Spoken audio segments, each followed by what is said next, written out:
नमस्कार दोस्तों, स्वागत है आपका एपीसी एकेडमी के यूट्यूब चैनल पे। हम डिस्कस कर रहे हैं हिमाचल प्रदेश के वीकली करंट अफेयर को और यह रहेगा जून मंथ का फर्स्ट पार्ट। इससे पहले हमने मई मंथ के करंट अफेयर्स को डिस्कस किया है। अगर आपने हमारी प्रीवियस वीडियो को चेक नहीं किया है तो डिस्क्रिप्शन बॉक्स में जाके आप वीडियो चेक कर सकते हैं। तो डिस्कस करते हैं आज का अपना करंट अफेयर। कृषि की दृष्टि से राज्य में कितना क्षेत्र संचालनाधीन है? हमारे पास ऑप्शन रहेगी 2.50 lakh hectare, 4.93 lakh hectare, 9.55 lakh hectare और 15.03 लाख हेक्टेयर। अगर राइट ऑप्शन की बात करें तो हमारे पास राइट ऑप्शन रहेगा 9.55 लाख हेक्टेयर। और हिमाचल प्रदेश में अगर बात करें एग्रीकल्चर डिपार्टमेंट की स्थापना कब की गई थी, तो हिमाचल में 1948 में एग्रीकल्चर डिपार्टमेंट की स्थापना हुई थी। इसके बाद यही डिपार्टमेंट जो है वो 1950 में फॉरेस्ट डिपार्टमेंट के साथ वर्क करना शुरू करता है। उसके बाद ये सेपरेट रूप से इंडिविजुअल 1952 में दोबारा से वर्क जो है वो स्टार्ट करता है। तो ये एग्रीकल्चर डिपार्टमेंट से रिलेटेड हमारे पॉइंट्स हैं। इसी के साथ बात करें तो एग्रीकल्चर जो यूनिवर्सिटी है वो आपके पालमपुर में बनी है और उसी यूनिवर्सिटी का दूसरा नाम है CSK, चौधरी सरबन कुमार यूनिवर्सिटी, और इस यूनिवर्सिटी की स्थापना 1978 में हुई थी। और इसी के साथ बात कर लेते हैं हॉर्टिकल्चर की। तो हिमाचल प्रदेश में हॉर्टिकल्चर जो डिपार्टमेंट है उसकी स्थापना जो है वो 1970 में की गई थी। हॉर्टिकल्चर जो डिपार्टमेंट है उसका हेड ऑफिस जो है वो शिमला के पास जो नव विहार है वहाँ पे इसका हेड ऑफिस है। इसी के साथ बात करें तो निगम विहार और नव विहार दो जगह हैं शिमला में, अलग है। जहाँ पे HPPSA का हेड ऑफिस है वो आपका निगम विहार है और जहाँ पे हॉर्टिकल्चर डिपार्टमेंट का ऑफिस है वो आपका नव विहार है। तो हॉर्टिकल्चर डिपार्टमेंट की बात करें तो इसकी स्थापना तो 1970 में होगी, पर ये जो हॉर्टिकल्चर यूनिवर्सिटी है ये कहाँ पे बनी है? तो हॉर्टिकल्चर यूनिवर्सिटी बनी है नौणी में, जो आपका सोलन डिस्ट्रिक्ट में पड़ता है और इसकी स्थापना 1985 में हुई थी। हॉर्टिकल्चर यूनिवर्सिटी 1985 में और आपकी CSK यूनिवर्सिटी 1978 में बनाई गई थी। हॉर्टिकल्चर डिपार्टमेंट और एग्रीकल्चर डिपार्टमेंट ये सारा हमने डिस्कस कर लिया। इसी के साथ बात करें तो हिमाचल में 69% जो लोग हैं वो डायरेक्ट रूप से एग्रीकल्चर से जो है वो रोजगार प्राप्त करते हैं, उनको एम्प्लॉयमेंट यहीं से मिलता है। और इसी के साथ बात करें तो हिमाचल प्रदेश में जो कुल राज्य का घरेलू उत्पादन है या फिर आपका बात करें तो यहाँ पे स्टेट का जो डोमेस्टिक जो प्रोडक्शन है वो 22.1% है। और जो हमारे टोटल 55,673 स्क्वायर किलोमीटर हमारा एरिया है, उस एरिया का टोटल जो भौगोलिक क्षेत्र है उसमें से परिचालन जोतों में कितना परसेंट जो है कितनी हेक्टेयर में फैली हैं? तो 9.7 लाख हेक्टेयर भूमि के ऊपर परिचालन जोतें फैली हैं और इनके ऊपर जो काम करने वाले जो फार्मर हैं वो है 9.14 लाख किसान जो हैं वो इसके ऊपर काम कर रहे हैं। तो जो हमारे मार्जिनल और स्मॉल स्केल जो फार्मर हैं वो टोटल कृषि जोतों का 86.4% जो है वो हिस्सा कवर करते हैं। ये हम वैसे भी डिस्कस करते हैं जब हम एग्रीकल्चर को डिस्कस करते हैं कि कितने परसेंट के ऊपर जो है वो एग्रीकल्चर किया जाता है। तो राज्य में खेती योग्य जो क्षेत्र है वो आपका 10.4% ही है, जो आपकी टोटल एग्रीकल्चर जो हमारा टोटल एरिया है उसमें से इतने परसेंट के ऊपर एग्रीकल्चर किया जाता है। तो मूव करते हैं अपने नेक्स्ट क्वेश्चन की तरफ। हाल ही में हिमाचल का पहला इंटर स्कूल शतरंज आयोजन किस जिले में आयोजित किया गया? तो हमारे पास ऑप्शन रहेगी कांगड़ा, मंडी, कुल्लू और चंबा। तो इस क्वेश्चन का जो हमारे पास राइट ऑप्शन रहेगा वो रहेगा कांगड़ा। तो शतरंज जो है वो चैंपियनशिप का आयोजन कांगड़ा डिस्ट्रिक्ट में किया गया। और हिमाचल प्रदेश में बात करें तो शतरंज संघ के जो अध्यक्ष हैं उनका नाम है कुलवंत राणा, उनको बनाया गया है।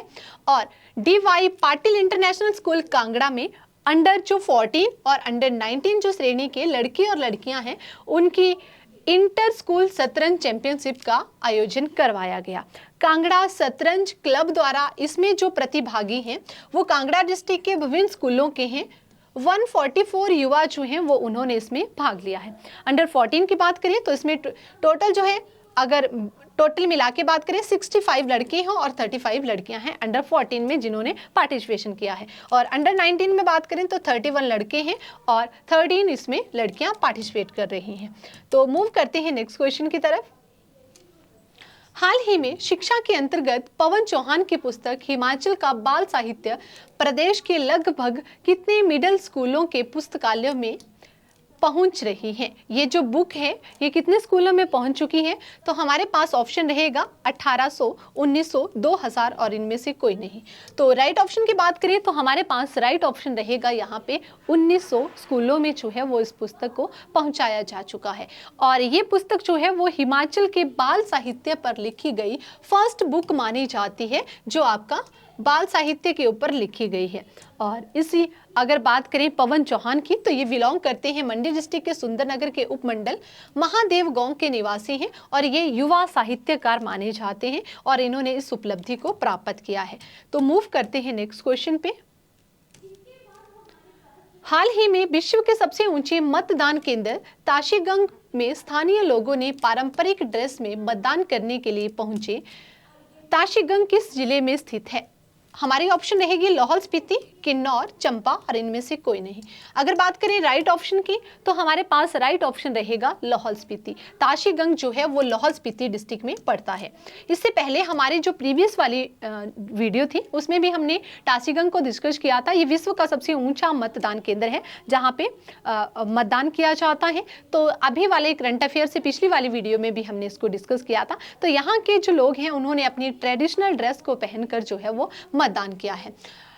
तो ताशीगंग मतदान में बात करें तो 3 बजे तक जो है वो 49 मत पड़े थे। उनमें 28 पुरुष थे और 21 महिलाएं थी जिन्होंने वोट किया था। और टोटल बात करें तो यहाँ पे जो ताशीगंग वाला पोलिंग बूथ है वहाँ पे 79 जो है वो % वोटिंग हुई है। और इसी के साथ बात करें हिमाचल प्रदेश में अभी जो आपका फाइनल रिजल्ट है वो आ चुका है। तो हिमाचल में बात करें टोटल कितनी वोटिंग हुई है, इस बार जो है वो 70.93% जो है वो वोटिंग की गई हुई है। और लास्ट ईयर जो है लास्ट टाइम पे 68% वोटिंग हुई थी। अब इसको इंक्रीज हो चुका है 70, मतलब लगभग 71 के आसपास ये पहुंच चुकी है।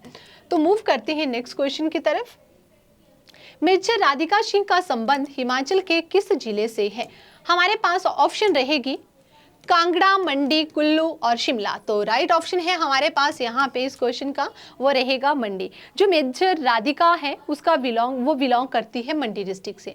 और भारतीय सेना में जो मेजर राधिका है उसे संयुक्त राष्ट्र शांति अभियानों में लैंगिक समानता के लिए, महिला सशक्तिकरण को बढ़ावा देने के लिए उनके योगदान को संयुक्त राष्ट्र संघ ने जो है वो लिंग अधिवक्ता पुरस्कार 2023 से जो है वो सम्मानित किया है। इसी के साथ बात करें हमारा अभी 18वीं लोकसभा का जो है वो चुनाव हो चुका है। फाइनल जो रिजल्ट है वो आपके पास आ चुके हैं।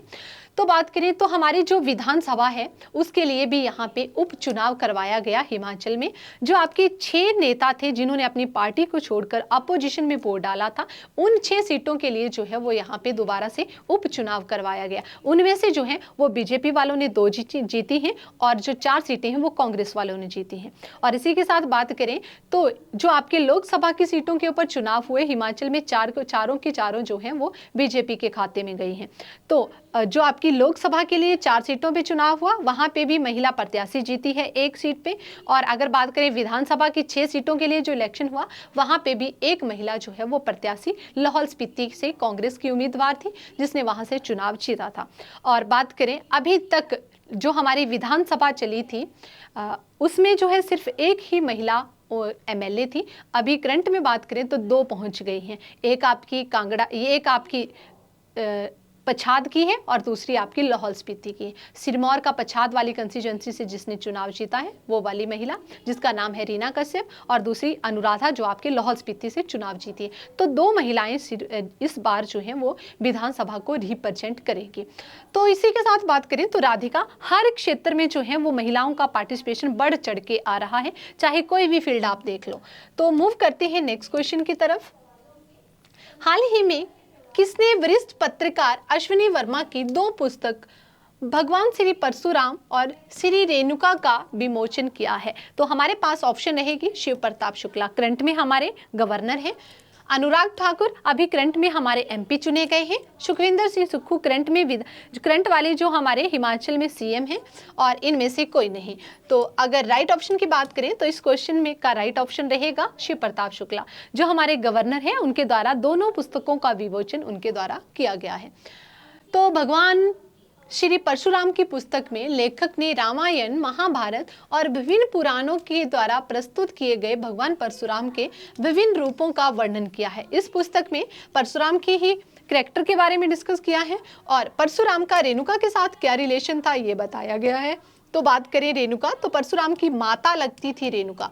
रेणुका का रिलेशन जो है, रेणुका के पुत्र थे परशुराम और माता का नाम परशुराम की माता का नाम था रेणुका। तो रेणुका का जमदग्नि के साथ क्या रिलेशन था, तो जमदग्नि ऋषि जो है वो पति लगते थे रेणुका के। रेणुका के पति का नाम जमदग्नि था। हमने मलाना गांव को सुना है जो विश्व में सबसे पुराने लोकतंत्र के लिए जाना जाता है। वहां पे सरकार का कोई कानून नहीं चलता है, ये हमने पहले भी पढ़ा है और पुराने वाली वीडियो में हमने डिस्कस भी किया है। तो मलाना के लोग हैं, उनका फेमस वाला जो देवता है वो जामलू है। जामलू देवता की पूजा की जाती है मलाना में। तो जो जामलू देवता का नाम पड़ा था वो जमदग्नि ऋषि के नाम के ऊपर रखा गया था। और जो मलाना वाले लोग हैं वो अपना पूर्वज जो है वो सिकंदर को मानते हैं। सिकंदर को अपना पूर्वज मान के चलते हैं और मलाना में जो देवता की पूजा की जाती है वो जमदग्नि ऋषि के साथ रिलेट किया जाता है। तो इसी के साथ बात करें तो रेणुका का जो इसमें वर्णन किया गया है, तो कुरुक्षेत्र से लेकर उनकी महिमा को दिखाया गया है। रेणुका जो सिरमौर में है, सिरमौर से लेकर कुरुक्षेत्र तक की महिमा में राम, लखन और परशुराम के संवादों के बारे में डिस्कस किया गया है इसमें।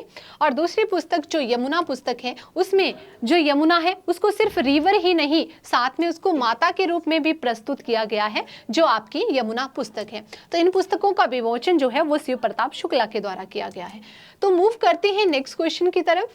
हाल ही में कौन सा राजकीय औद्योगिकी प्रशिक्षण संस्थान राज्य स्तरीय पुरुष वर्ग की एथलीट और सांस्कृतिक प्रतियोगिता में ओवरऑल चैंपियन रहा है? हमारे पास ऑप्शन रहेगी शिमला, कांगड़ा, हमीरपुर और इनमें से कोई नहीं। अगर राइट ऑप्शन की बात करें तो इस क्वेश्चन का राइट ऑप्शन रहेगा शिमला। जो ITI की लड़कों की प्रतियोगिता हुई इस बार वो आपके शिमला में आयोजित हुई। तो ओवरऑल जो इसमें पार्टिसिपेशन हुआ है वो बात करें कि बेस्ट एथलीट किसे चुना गया है, औद्योगिकी प्रशिक्षण संस्थान कांगड़ा के प्रभात को बेस्ट एथलीट जो है वो चुना गया है। और इसमें लोक नृत्य प्रतियोगिता में जो है वो ITI कुल्लू फर्स्ट रहा, किन्नौर सेकंड रहा और चंबा जो है वो थर्ड नंबर पे रहा है। डिस्कस कर लेते हैं अपना नेक्स्ट वाला क्वेश्चन। हिमाचल प्रदेश में लोकसभा चुनाव में मतदाताओं की कुल कितनी संख्या है? जो हमारे वोटर थे उनकी टोटल कितनी संख्या रही है? तो बात करें तो 53,30,154, 61,11,191 और 68,76,146 और 57,11,969। तो राइट ऑप्शन की बात करें तो इस क्वेश्चन का राइट ऑप्शन रहेगा 57,11,969।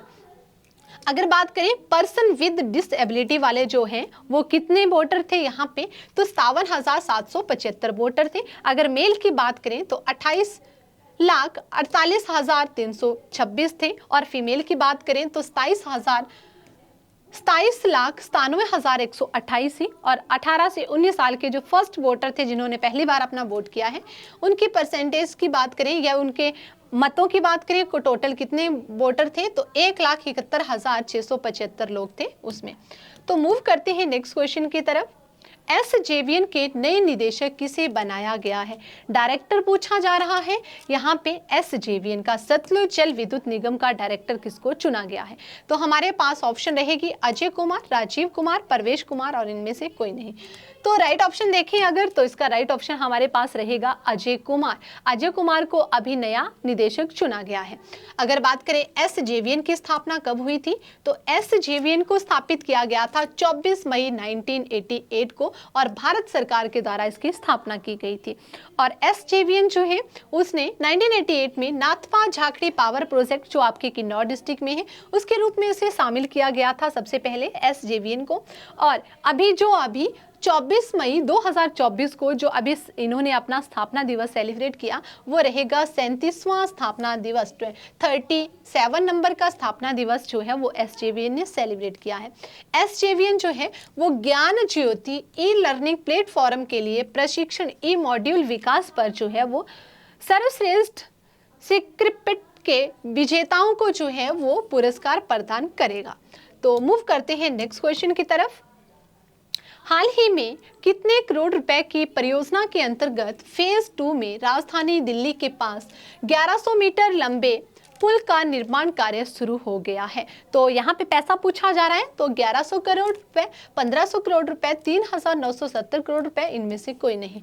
तो राइट ऑप्शन की बात करें तो इसके लिए राइट ऑप्शन रहेगा हमारा 3970 करोड़ रुपए। तो ये वाला जो पुल बनाया जा रहा है फेज 2 के लिए, ये कहाँ से कहाँ तक बन रहा है? कैथली घाट की ढली के पास NH5 में 4 लेन का कार्य जो है वो जोरों पे चला है और 3970 करोड़ रुपए से ये परियोजना को फेज 2 में राजधानी शिमला के पास जो है वो 1100 मीटर का लंबा पुल जो है वो बनाया जा रहा है। यह पुल जो है वो 600 मीटर हाइट के ऊपर है समुद्र तल से, और यह पुल जो है वो सोगी के तारा देवी से बनाया जा रहा है और इसे फेज 1 जो आपकी 4 लेन सड़क है उसमें मिलाया जाएगा। ढली के पास सकराला जो जगह है वहां पे इसको जोड़ा जाएगा। तो मूव करते हैं नेक्स्ट क्वेश्चन के ऊपर। ये रहा आपके लिए पिछली वीडियो का प्रश्न। हाल ही में प्रदेश के किस स्थान की रमा ठाकुर ने माउंट एवरेस्ट को फतेह करने में कामयाबी हासिल की है? हमारे पास ऑप्शन है शिमला, मनाली, हमीरपुर और इनमें से कोई नहीं। जो राइट ऑप्शन होगा उसको आप कमेंट बॉक्स पे टाइप करेंगे। ये था हमारा आज का वीडियो। आई होप आपको वीडियो अच्छा लगा होगा। अगर वीडियो अच्छा लगा है तो वीडियो को लाइक करें, शेयर करें, कमेंट करें और अपने दोस्तों के साथ ज़्यादा से ज़्यादा शेयर करें। Thanks for watching.